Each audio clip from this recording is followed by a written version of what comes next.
प्यारे बच्चों, आज हम क्लास 10वीं का पॉलिटिकल साइंस का जो पहला अध्याय है उसके बारे में पढ़ेंगे। इस अध्याय के साथ हम लोकतंत्र की उस यात्रा को आगे बढ़ाएंगे जो पिछले साल शुरू हुई थी। पिछले साल हमने देखा था कि लोकतांत्रिक व्यवस्था में सारी ताकत किसी एक अंग तक सीमित नहीं होती। विधायिका, कार्यपालिका और न्यायपालिका के बीच पूरी समझ के साथ सत्ता को विकेंद्रित कर देना लोकतंत्र के कामकाज के लिए बहुत ज़रूरी है। इसमें हमारे सामने 3 चीज़ें आई है: विधायिका, कार्यपालिका और न्यायपालिका। विधायिका यानी संसद जो कानून बनाती है, कार्यपालिका जो कानूनों को लागू करती है और न्यायपालिका जो हमारे कानूनों की सुरक्षा करती है।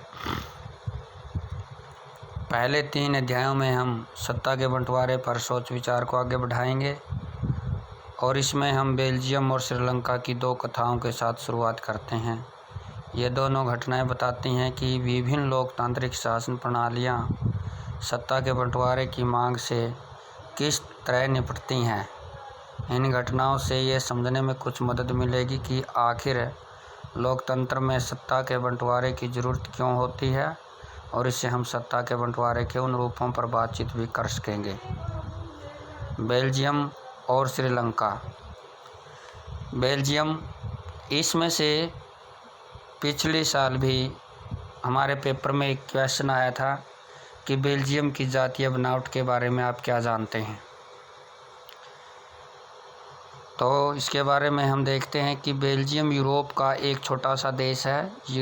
बेल्जियम एक देश है, यूरोप एक महाद्वीप है और यूरोप एक बहुत ही ठंडा महाद्वीप है। क्षेत्रफल में हमारे हरियाणा राज्य से भी छोटा है और इसकी सीमाएं फ्रांस, नीदरलैंड, जर्मनी और लग्जमबर्ग से लगती हैं। इसकी आबादी 1 करोड़ से थोड़ी अधिक है, यानी हरियाणा की आबादी से करीब आधी। हरियाणा की जो जनसंख्या है वो लगभग 2 करोड़ 53,51,462 है और इसी के आधार पर अगर हम देखें तो बेल्जियम की जो आबादी है, जनसंख्या है, वो केवल 1 करोड़ है। इस छोटे से देश के समाज की जातीय बनावट बहुत जटिल है। देश की कुल आबादी का 59% हिस्सा फ्लेमिश इलाके में रहता है और डच बोलता है। शेष 40% लोग बेलोनिया क्षेत्र में रहते हैं और फ्रेंच बोलते हैं। डच और फ्रेंच 2 भाषाएं बोलते हैं वहाँ पर। शेष 1% लोग जर्मन भाषा बोलते हैं। राजधानी ब्रुसेल्स, जो बेल्जियम की राजधानी है, उसका नाम है ब्रुसेल्स। उसके 80% लोग फ्रेंच बोलते हैं और 20% लोग डच भाषा बोलते हैं। देखिए, इसकी जो अगर हम देखें जातीय बनावट में, इसमें देश की कुल आबादी का कहता है कि 59% हिस्सा फ्लेमिश इलाके में रहता है और कौन सी भाषा बोलता है? डच भाषा। 40% लोग क्या बोलते हैं? फ्रेंच भाषा। और 1% लोग क्या बोलते हैं? जर्मन भाषा। और इसकी राजधानी क्या है? ब्रुसेल्स। अल्पसंख्यक का मतलब होता है जिसकी जनसंख्या कम हो। फ्रेंच भाषी लोग तुलनात्मक रूप से ज़्यादा समृद्ध और ताकतवर रहे हैं। बहुत बाद में जाकर आर्थिक विकास और शिक्षा का लाभ पाने वाले डच भाषी लोगों को इस स्थिति से नाराज़गी थी। इसके चलते 1950 और 1960 का जो दशक था उसमें फ्रेंच और डच बोलने वाले समूहों के बीच तनाव बढ़ने लगा, यानी दोनों भाषाओं के लोगों के बीच आपस में तनाव बढ़ने लग गया। इन दोनों समुदायों के टकराव का सबसे तीखा रूप ब्रुसेल्स में दिखा। ब्रुसेल्स क्यों? क्योंकि जो बेल्जियम की राजधानी ब्रुसेल्स है, अगर आज हम देखें, अगर हमारे देश में किसी प्रकार का कोई ज़्यादा हंगामा होने लग जाए तो वो हंगामा का सबसे ज़्यादा प्रभाव हमारी राजधानी के ऊपर ही पड़ता है, और भारत की राजधानी दिल्ली। क्यों? क्योंकि किसी भी देश की राजधानी में उसके कार्यालय सबसे ज़्यादा होते हैं। यह एक विशेष तरह की समस्या थी। डच बोलने वाले लोग संख्या के हिसाब से अपेक्षाकृत ज़्यादा थे, लेकिन धन और समृद्धि के मामले में कमज़ोर और अल्पमत थे। यानी उनकी जनसंख्या ज़्यादा थी और धन संपत्ति उनके पास कम था। इस स्थिति की तुलना एक और देश से करें। श्रीलंका एक द्वीपीय देश है। तमिलनाडु के दक्षिणी तट से कुछ किलोमीटर की दूरी पर यह स्थित है श्रीलंका।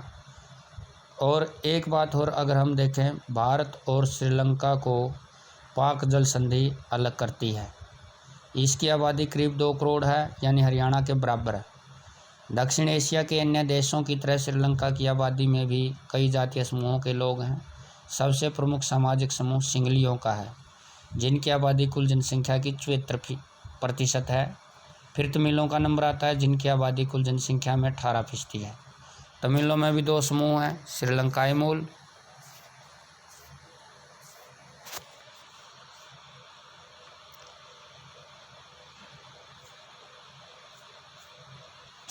मूल के तमिल 13% और हिंदुस्तानी तमिल जो औपनिवेशिक शासनकाल में बागानों में काम करने के लिए भारत से लाए गए लोगों की संतान है।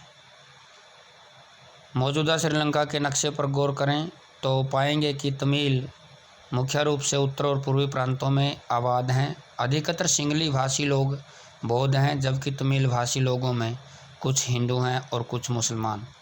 श्रीलंका की आबादी में ईसाई लोगों का हिस्सा 7% है और वे सिंगली और तमिल दोनों भाषाएं बोलते हैं।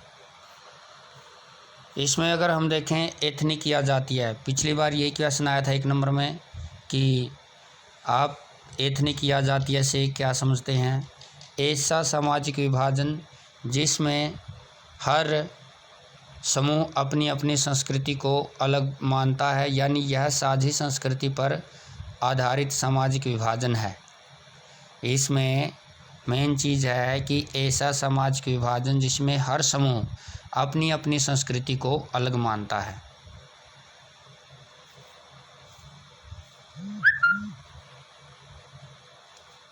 श्रीलंका में बहुसंख्यकवाद।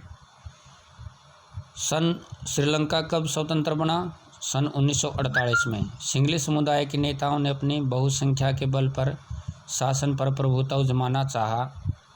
इस वजह से लोकतांत्रिक रूप से निर्वाचित सरकार ने सिंगली समुदाय की प्रभुता कायम करने के लिए अपनी बहुसंख्यक प्रशस्ति के तहत कई कदम उठाए। 1956 में एक कानून बनाया गया जिसके तहत तमिल को दरकिनार करके सिंगली को एकमात्र राजभाषा घोषित कर दिया गया। श्रीलंका में सिंगली को राजभाषा कब घोषित किया गया? 1956 में। श्रीलंका स्वतंत्र राष्ट्र कब बना? 1948 में। सिंगलियों को प्राथमिकता देने की नीति भी चली। नए संविधान में यह प्रावधान भी किया गया कि सरकार बौद्ध मत को संरक्षण और बढ़ावा देगी। एक एक करके आए इन सरकारी फैसलों ने श्रीलंकाई तमिलों की नाराज़गी और शासन को लेकर उनमें बेगानापन बढ़ाया। उन्हें लगा कि बौद्ध धर्मावलंबी सिंगलियों के नेतृत्व वाली सारी की सारी जो राजनीतिक पार्टियां उनकी भाषा और संस्कृति को लेकर असंवेदनशील हैं। उन्हें लगा कि संविधान और सरकार की नीतियां उन्हें सम्मान राजनीतिक अधिकारों से वंचित कर रही हैं। नौकरियों और फायदे के अन्य कामों में उनके साथ भेदभाव हो रहा है और उनके हितों की अनदेखी की जा रही है। परिणाम ये हुआ कि तमिल और सिंगली समुदायों के संबंध बिगड़ते चले गए। बहुसंख्यकवाद। ये मान्यता है कि अगर कोई समुदाय बहुसंख्यक है तो वह अपने मनचाहे ढंग से देश का शासन कर सकता है। बहुसंख्यकवाद का मतलब होता है बहुत ज़्यादा जनसंख्या को बढ़ावा देना। एक बात विशेष ध्यान रखना, जिसके पीछे वाद लग जाए, जैसे साम्राज्यवाद, उपनिवेशवाद, बहुसंख्यकवाद। वाद का मतलब होता है किसी भी चीज़ को बढ़ावा देना। इसके लिए वो अल्पसंख्यक समुदाय की ज़रूरत या इच्छाओं की अवहेलना कर सकता है।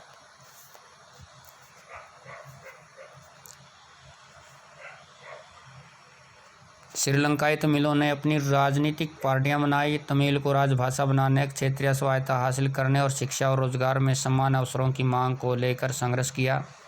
लेकिन तमिलों की आबादी वाले इलाके की स्वायत्तता की उनकी मांगों को लगातार नकारा गया। 1980 के दशक तक उत्तर पूर्वी श्रीलंका में स्वतंत्र तमिल सरकार बनाने की मांग को लेकर अनेक राजनीतिक संगठन बने। श्रीलंका में दो समुदायों के बीच पारस्परिक अविश्वास ने बड़े टकराव का रूप ले लिया और ये टकराव गृह युद्ध में परिणत हुआ, यानी बदल गया। परिणाम स्वरूप दोनों पक्षों के हजारों लोग मारे जा चुके हैं। अनेक परिवार अपने मुल्क से भागकर शरणार्थी बन गए। इससे भी कई गुना ज़्यादा लोगों को रोजी रोटी चौपट हो गई, यानी उनकी रोजी रोटी भी छीन ली गई। आपने पढ़ा है 10वीं कक्षा के अर्थशास्त्र की पाठ्य पुस्तक के पहले अध्याय में कि हमारे क्षेत्र के देशों में आर्थिक विकास, शिक्षा और स्वास्थ्य के मामले में श्रीलंका का रिकॉर्ड सबसे अच्छा है, पर वहाँ के गृह युद्ध से मुल्क यानी वहाँ के क्षेत्र के सामाजिक, सांस्कृतिक और आर्थिक जीवन में काफ़ी परेशानियाँ पैदा हुई हैं। 2009 में इस गृह युद्ध का अंत हुआ। श्रीलंका में गृह युद्ध का अंत कब हुआ? 2009 में। बेल्जियम की समझदारी। बेल्जियम के नेताओं ने श्रीलंका से अलग रास्ता बनाने का फैसला किया। उन्होंने क्षेत्रीय अंतरों और सांस्कृतिक विविधता को स्वीकार किया। 1970 और 1993 के बीच उन्होंने अपने संविधान में 4 संशोधन सिर्फ इस बात के लिए किए कि देश में रहने वाले किसी भी आदमी को बेगानेपन का एहसास न हो और सभी मिलजुल कर रह सकें। उन्होंने इसके लिए जो व्यवस्था की वो बहुत ही कल्पनाशील है तथा कोई और देश ऐसा नहीं कर पाया। बेल्जियम के मॉडल की कुछ मुख्य बातें निम्नलिखित हैं। तो ये हमारा क्वेश्चन बनता है कि बेल्जियम के मॉडल की क्या क्या विशेषताएं हैं। नंबर 1, संविधान में इस बात का स्पष्ट प्रावधान है कि केंद्रीय सरकार में डच और फ्रेंच भाषी मंत्रियों की संख्या समान रहेगी। ये क्वेश्चन आप लिख लेना कि बेल्जियम की जो मॉडल है उसकी क्या क्या विशेषताएं हैं। डच और फ्रेंच भाषी मंत्रियों की संख्या समान रहेगी। कुछ विशेष कानून तभी बन सकते हैं जब दोनों भाषाई समूह के सांसदों का बहुमत उसके पक्ष में हो। इस प्रकार किसी एक समुदाय के लोग एक तरफा फैसला नहीं कर सकते। नंबर 2, केंद्र सरकार की अनेक शक्तियां देश के 2 इलाकों की क्षेत्रीय सरकारों को सुपुर्द कर दी गई, यानी बांट दी गई, यानी राज्य सरकारें केंद्रीय सरकार के अधीन नहीं है। ब्रुसेल्स में अलग सरकार है और इसमें दोनों समुदायों का समान प्रतिनिधित्व है। फ्रेंच भाषी लोगों ने ब्रुसेल्स में समान प्रतिनिधित्व के इस प्रस्ताव को स्वीकार किया क्योंकि डच भाषी लोगों ने केंद्रीय सरकार में बराबरी का प्रतिनिधित्व स्वीकार किया। केंद्रीय और राज्य सरकारों के अलावा यहाँ एक तीसरे स्तर की सरकार भी काम करती है, सामुदायिक सरकार। इस सरकार का चुनाव एक ही भाषा बोलने वाले लोग करते हैं। डच, फ्रेंच और जर्मन बोलने वाले समुदायों के लोग चाहे वे जहाँ भी रहते हों इस सामुदायिक सरकार को चुनते हैं। इस सरकार को संस्कृति, शिक्षा और भाषा जैसे मसलों पर फैसले लेने का अधिकार है। आपको बेल्जियम का मॉडल कुछ जटिल लग सकता है, निश्चित रूप से यह जटिल है। खुद बेल्जियम में रहने वाले लोगों के लिए भी ये व्यवस्था बेहद सफल रही। इससे मुल्क में गृह युद्ध की आशंकाओं पर विराम लग गया, वरना गृह युद्ध की स्थिति में बेल्जियम भाषा के आधार पर 2 टुकड़ों में बंट गया होता। जब अनेक यूरोपीय देशों ने साथ मिलकर यूरोपीय संघ बनाने का फैसला किया तो ब्रुसेल्स को उसका मुख्यालय चुना गया। बेल्जियम और श्रीलंका की इन 2 कथाओं से हमें इन दोनों देशों के बारे में जानकारी मिलती है।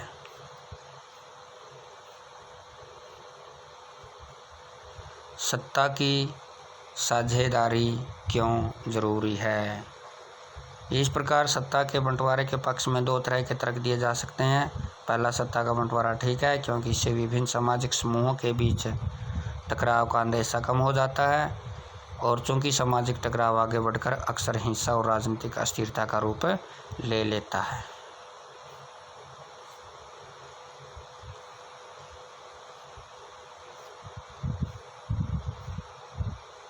सत्ता की साझेदारी के क्या क्या रूप हो सकते हैं? राजनीति सत्ता का बंटवारा नहीं किया जा सकता। इसी धारणा के विरुद्ध सत्ता की साझेदारी का विचार सामने आया था। लंबे समय से यह मान्यता चली आ रही थी कि सरकार को सारी शक्तियाँ एक व्यक्ति या किसी खास स्थान पर रहने वाले व्यक्ति समूह के हाथ में रहनी चाहिए। कहने का मतलब वो ये सोच रहे थे कि वहाँ पर राजतंत्रात्मक शासन प्रणाली हो जाए। अगर फैसले लेने की शक्ति बिखर गई तो तुरंत फैसले लेना और उन्हें लागू करना संभव नहीं होगा। लेकिन लोकतंत्र का एक बुनियादी सिद्धांत है कि जनता ही सारी राजनीतिक शक्ति का स्रोत है। आधुनिक लोकतांत्रिक व्यवस्थाओं में सत्ता की साझेदारी के अनेक रूप हो सकते हैं। आइए देखते हैं। शासन के विभिन्न अंग जैसे विधायिका, कार्यपालिका और न्यायपालिका के बीच सत्ता का बंटवारा रहता है। सरकार के बीच भी विभिन्न स्तरों पर सत्ता का बंटवारा हो सकता है, जैसे पूरे देश के लिए एक सामान्य सरकार हो और फिर प्रांत या क्षेत्रीय सरकार, जिस प्रकार भारत में है।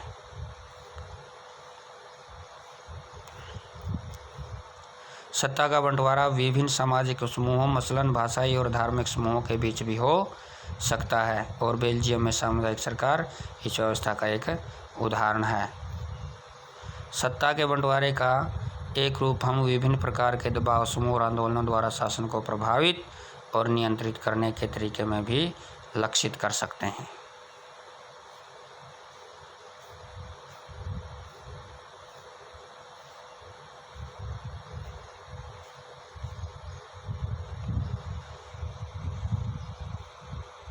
अब हैं हमारे प्रश्न। आधुनिक लोकतांत्रिक व्यवस्थाओं में सत्ता की साझेदारी के अलग अलग तरीके क्या हैं, इसमें से प्रत्येक का एक उदाहरण भी दें।